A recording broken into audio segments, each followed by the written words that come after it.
Bonjour à tous, bonjour à toutes. Je poursuis sur l'œuvre du fameux musicien le plus renommé du 19e siècle, du moins en matière d'opéra, Giacomo Meyerbeer. Voilà. Et là, j'en étais arrivé donc au Huguenot, son opéra le plus célèbre. J'ai lu quelque part d'ailleurs qu'il était qualifié à un moment donné de roi des opéras, parce que c'est vraiment un opéra qui a eu un énorme succès, beaucoup plus encore que le Croisé en Égypte et que Robert le Diable, même si pour ma part, je mets peut-être au même niveau à peu près le Croisé en Égypte et les Huguenots. Voilà, ce sont certainement les deux opéras de ce compositeur que je préfère. Donc, assez tôt, vers 1835, Giacomo Meyerbeer envisage la sortie de cet opéra, mais la santé de son épouse, Mina Mosson, le dissuade, puisqu'elle supporte mal la vie à Paris.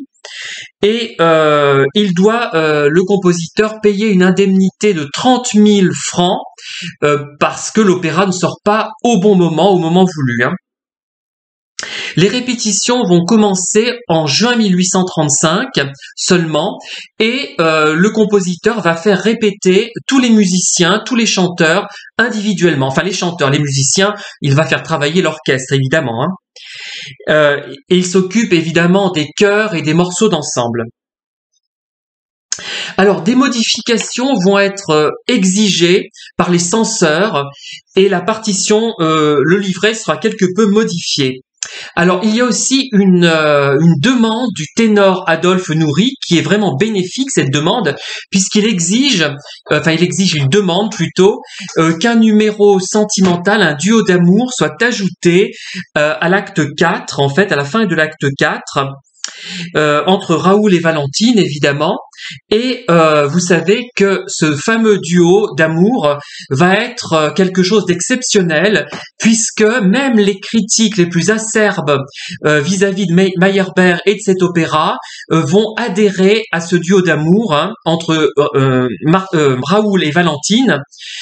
J'allais faire allusion à Marcel et Valentine, qui ont aussi très très beau duo, mais ce n'est pas celui-là. Et là, il y a eu l'unanimité pour cette partition qui commence par "tu l'as dit", parce que Valentine avoue enfin son amour pour Raoul, et à condition de bien l'interpréter, c'est-à-dire de ne pas crier la partition. Faut pas hurler pour chanter ce duo, et notamment le rôle de Raoul.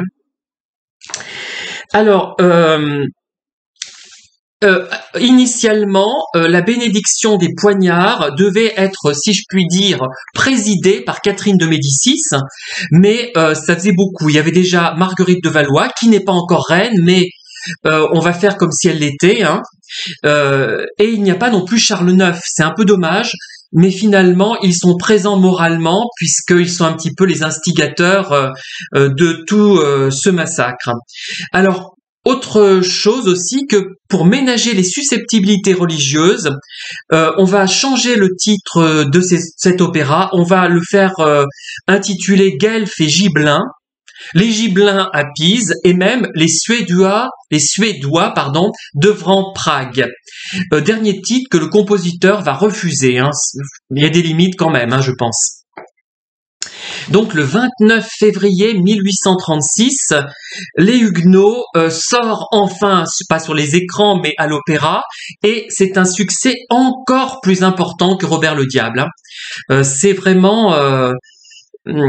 pour moi, enfin, je sais pas lequel je préfère encore, j'hésite toujours entre le Croisé en Égypte et le Huguenot, et j'en ai un troisième aussi que j'ai découvert récemment, il y a peut-être 2 semaines seulement, que je trouve vraiment très riche sur le plan musical, mais incroyablement riche, et je vous en parlerai de toute façon dans une prochaine vidéo.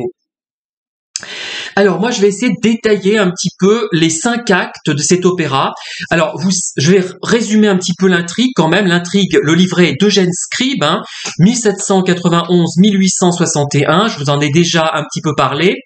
Je vais peut-être pas m'étendre beaucoup plus sur ce dramaturge, qui est vraiment parfois discutable sur le plan des rimes, sur le plan même de la logique de l'intrigue, mais qui a quand même, dans les opéras, une vision d'ensemble efficace. Voilà. Heureusement, il y a quelque chose quand même qui ressort de ces livrets, et ces pièces de théâtre, j'en ai lu quelques-unes, comme je vous l'ai dit, elles sont assez efficaces et divertissantes également.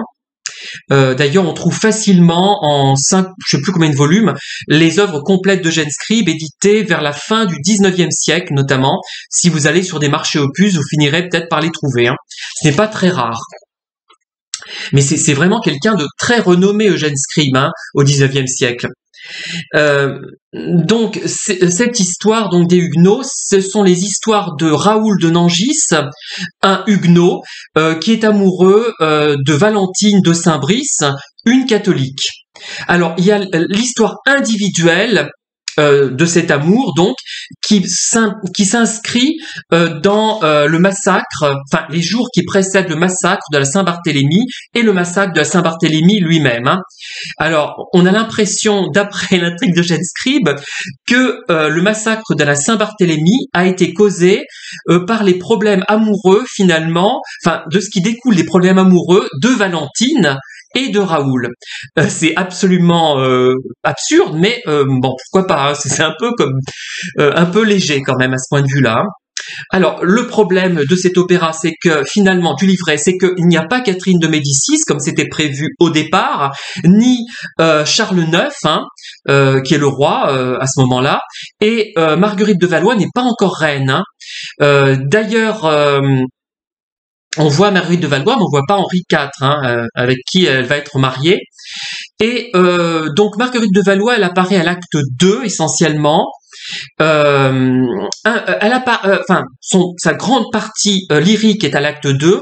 On la voit à l'acte 3. Elle apparaît à l'acte 3, annoncée par le page, d'ailleurs, le page Urbain, qui a son modèle aussi dans un bal masqué, qui c'est pas son modèle, puisque le bal masqué c'est 1859, mais c'est basé sur un opéra d'Aubert, Gustave III. Le livret a été remanié. On le voit donc ce page dans le bal masqué de Verdi et dans Gustave III d'Aubert. Donc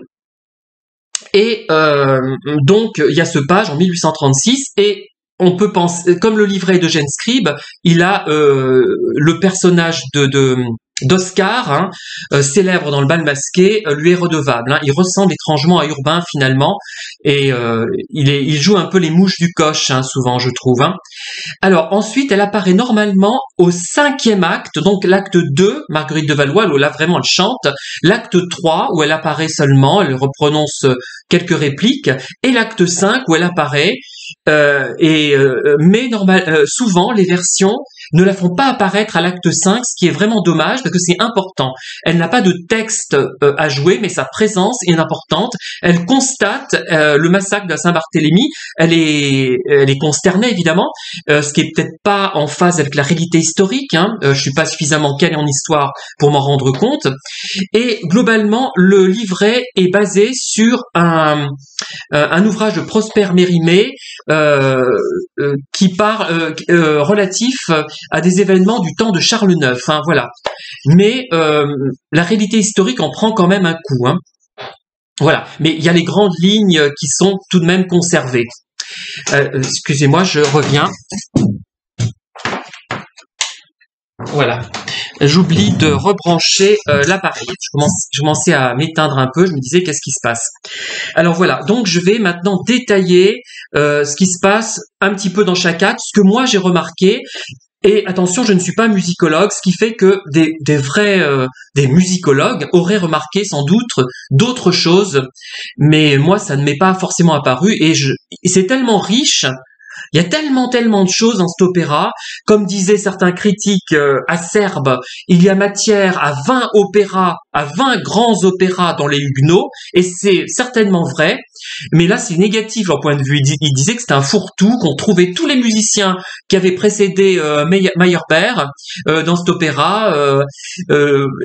Il y avait une influence de toute la musique qui avait précédé, ce qui veut dire que le compositeur avait une très grande culture, tout simplement.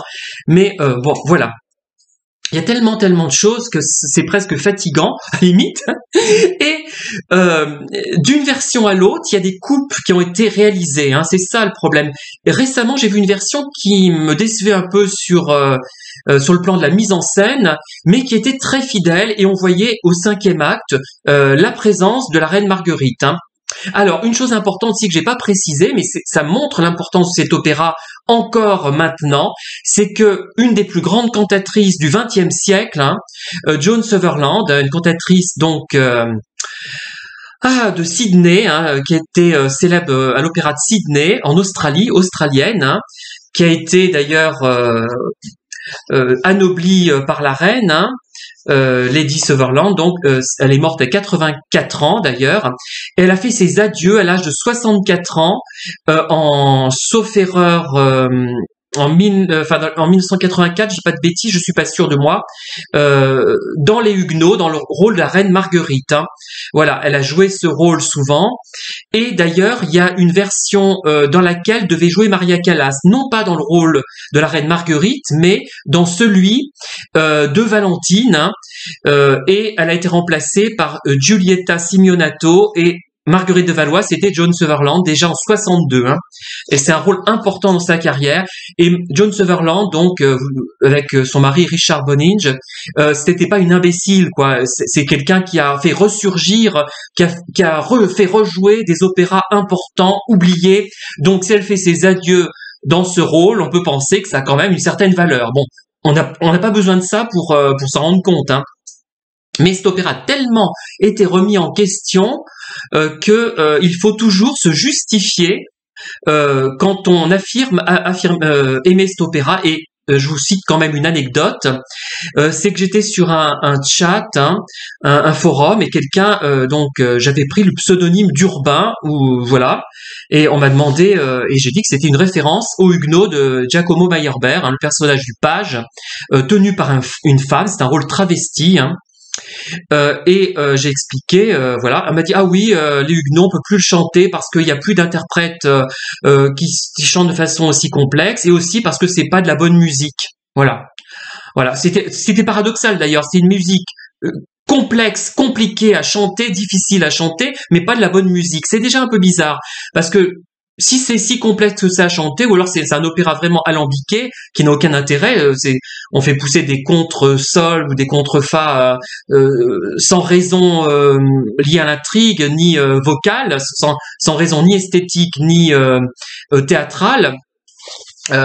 Ni expressive, et donc c'était complètement paradoxal. Je m'étais brouillé avec cette personne qui avait pris mes remarques pourtant gentilles. Je disais je trouve pas, moi je trouve que c'est de la musique de qualité, et non, et c'était refusé, c'était repoussé, je n'avais pas le droit de dire ça. Voilà, et c'était il y a seulement peut-être 5 ans.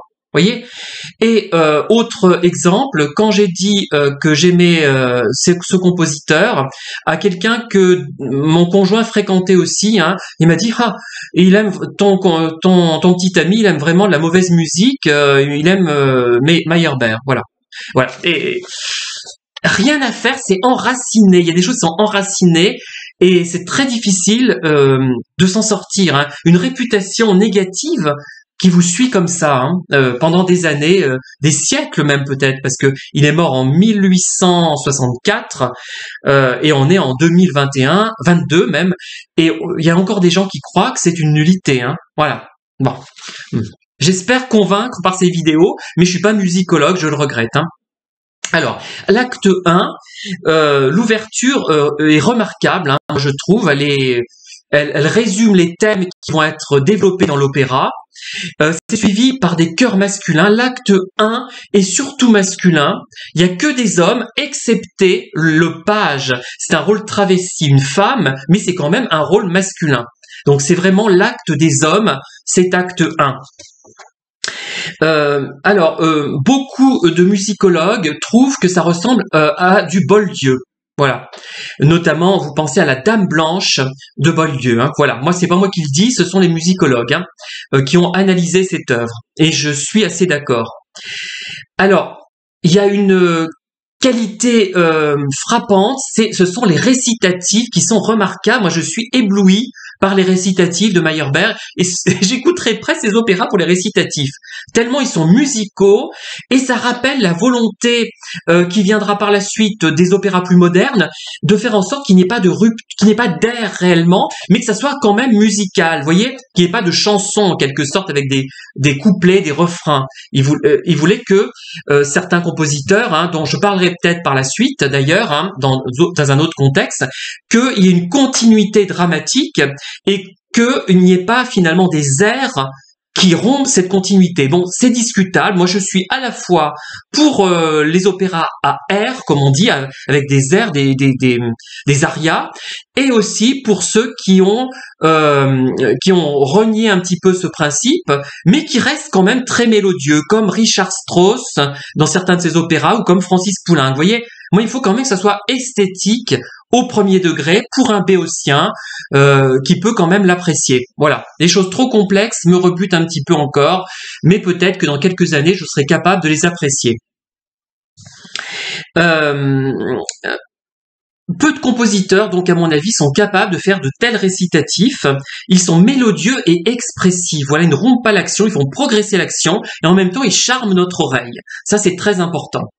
Moi, j'en connais aucun qui fait la même chose, du moins au 19e siècle, mais peut-être que j'exagère un peu et que si je fais d'autres vidéos sur d'autres compositeurs, j'en ferai d'ailleurs, hein, je me rendrai compte que tiens, machin ou truc, il fait aussi des récitatifs, pas aussi bien que ceux de Giacomo Meyerbeer, mais quand même. Et les rôles secondaires sont bien caractérisés. C'est-à-dire qu'il y a un cœur d'homme à un moment donné, mais le compositeur, grâce au librettiste finalement, il fait ressurgir des acteurs, enfin des chanteurs qui ont quelques répliques, mais qui ressortent du coup. Hein. C'est important. Et ça, c'est très bien, et c'est pas toujours évident dans tous les opéras. Ce ne sont plus des chœurs d'hommes anonymes qui forment un groupe, mais il y a quelques individualités qui se dégagent, notamment un certain Tavanès ou Tavannes, je sais pas comment ça se prononce, excusez-moi. Alors, le ton utilisé par Raoul de Nangis, donc le Huguenot, nous dit un musicologue, je ne sais plus lequel malheureusement, je suis désolé, hein, c'est celui qui avait fait le petit livret là de Avant-scène opéra consacré aux Huguenots, c'est dans les années 90 sans doute, hein. Il dit que Raoul et le ton qu'il adopte dans ce premier acte fait penser au personnage de George Brown dans La Dame Blanche de Boieldieu, hein. Alors, le chœur de Beuvery est faussement débridé. En fait, il est très travaillé, très rigoureux, ce chœur. Hein. Et c'est peut-être, les détracteurs vont dire, ah ben c'est artificiel. Mais non, en même temps, c'est spontané. Voilà, spontané, il y a un mélange de travail et de spontanéité chez Meyerbeer, j'adore ça. Alors, l'entrée de Marcel, qui est celui qui accompagne Raoul, qui est son, entre guillemets, domestique, je sais pas comment on peut le qualifier, mais c'est un vieil Huguenot, et il est salué par les violoncelles et les contrebasses qui annoncent le personnage. Vous voyez, l'utilisation des instruments en solo dans une optique constructive, expressive, qui sert l'opéra. Et ça montre le côté religieux, hiératique de ce personnage qui est un petit peu, qui est un personnage ancien d'une autre époque, qui n'est pas l'époque de Raoul. Hein, voilà. Il l'a vu naître d'ailleurs, donc il est beaucoup plus âgé que Raoul. Hein. Alors, il y a une aria huguenote chantée par ce personnage de Marcel. Moi, il me semble avoir entendu depuis mon enfance. Hein. J'ai entendu c'est quelque chose qui est très ancien pour moi, puisque j'ai l'impression de toujours l'avoir connu. Alors, il y a une très belle mélodie, très remarquable mélodie, mais avec des paroles que je trouve passablement idiotes. Je suis désolé, non mais vous allez m'en vouloir, ceux qui adorent, c'est dommage. Pif paf pouf, ouais, ça a été d'ailleurs, je crois, dans la Grande Duchesse de Gerolstein de Jacques Offenbach, Bach, on doit dire, je crois d'ailleurs, ça a été parodié, pif paf pouf et taratata boum, je suis le général boum boum. Vous vous souvenez dans la Grande Duchesse de Gerolstein, hein? Ouais, je pense que c'est une parodie de cela, et souvent les opéras d'Offenbach parodient les grands opéras, et notamment ceux de Giacomo Meyerbeer. Hein. Ouais, voilà. Oui, le général Boom, hein, qui était d'ailleurs, tiens, je publierai dans quelques temps quelques lettres du fameux et tristement célèbre général de Gallifet, enfin tristement célèbre pour ce qu'il a fait pendant la Commune, mais il a été quand même bénéfique au niveau de l'affaire Dreyfus. Hein. Donc, il y a le pour et le contre, et on l'appelait général Boom. On le comparait à ce général Boom de la grande duchesse de Gerolstein. Hein. Je crois que c'est son nom. Hein. Dites-moi si je me suis trompé. Hein. Et ça demande de grandes qualités de chanteur, puisqu'il faut une bonne diction, de bons graves et de bons aigus, alors que c'est une basse. C'est une basse de quelle catégorie je ne sais plus, mais c'est une voix très grave, hein, le rôle de Marcel. Hein. Et c'est un personnage très bien caractérisé, comme celui d'ailleurs dans l'Africaine. Hein. Voilà. Alors, il y a des chœurs ensuite très alertes, dignes d'un opéra comique. Hein. Ça fait par moments très opéra comique, ce grand opéra qui mélange tragique et comédie finalement, c'est ça que j'aime beaucoup. Alors il y a un court récitatif du comte de Nevers qui est essentiel dans l'action et réussi sur le plan musical. Vous savez, pour moi Nevers, c'est un méchant, c'est un faux méchant, c'est un superficiel au second degré. On le voit très vite, hein. On le voit notamment à l'acte 4, qui n'est pas aussi superficiel qu'on le croit, même avant. Hein. Il joue à être superficiel, j'aime bien ce personnage, il est intéressant. Après, il y a une grande envolée chorale très réussie, très tapageuse, mais qui flatte l'oreille, mais une oreille pas très raffinée, certes, mais c'est quand même, on s'ennuie pas. On s'ennuie pas, il n'y a jamais d'ennui, on est moustillé à tout le temps, on est sollicité tellement il y a de choses. Et on ne peut pas tout voir, tout comprendre, tout entendre en une seule fois dans cet opéra. Voilà, je vais en rester là pour l'instant. Je vais mettre une croix à l'endroit où je me suis arrêté, parce que ça va faire trop loin et trop long. Et je vais ensuite embrayer sur la fameuse cavatine du page, qui est mondialement célèbre aussi. Hein, ça fait partie des airs qui sont chantés tout le temps et qui sont finalement restés dans la mémoire collective, alors qu'on avait oublié finalement l'opéra dans lesquels il s'était inscrit. Merci en tout cas de m'avoir écouté. À très bientôt pour de nouvelles vidéos, notamment sur Giacomo Meyerbeer, le compositeur d'opéra le plus renommé du 19e siècle.